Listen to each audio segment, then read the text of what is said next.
Miss White said to her, "One day, of course, you will be sent home to school. It will all be very different then."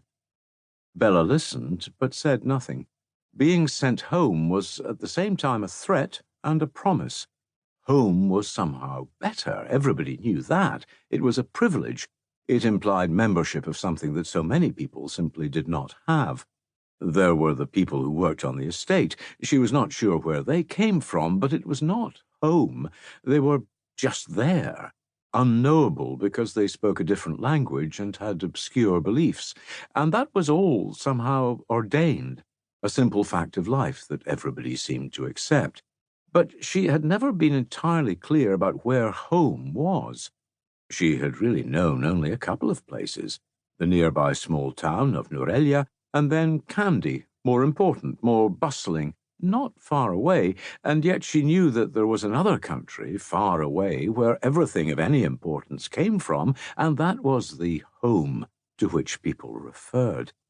It seemed to be part of the natural order that the place you thought of as home, the house in which you spent your childhood, should not be your real home, but something temporary, something you would eventually leave.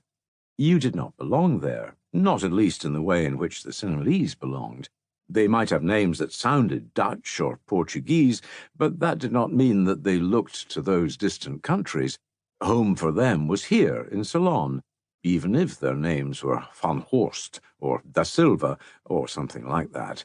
They were as Sinhalese as the Amarasingis or the Sanayakis. She did not see why she would have to go home. Miss White said it was for education, so that she could learn more about the world, and yet why could her governess not teach her these things that she had to learn? There was no limit, as far as she could tell, to Miss White's knowledge. She knew all the kings and queens of England and Scotland in order, starting with William the Conqueror. She knew all about the Crusades and Robin Hood and Bonnie Prince Charlie and the building of the railways. She could recite Burns and Wordsworth without looking at a book. She had read more than 10 plays by Shakespeare. She reeled off the list if you asked her, and she could quote long passages from The Merchant of Venice and The Tempest. How could there possibly be anything that any teacher in England or Scotland could teach that Miss White did not already know?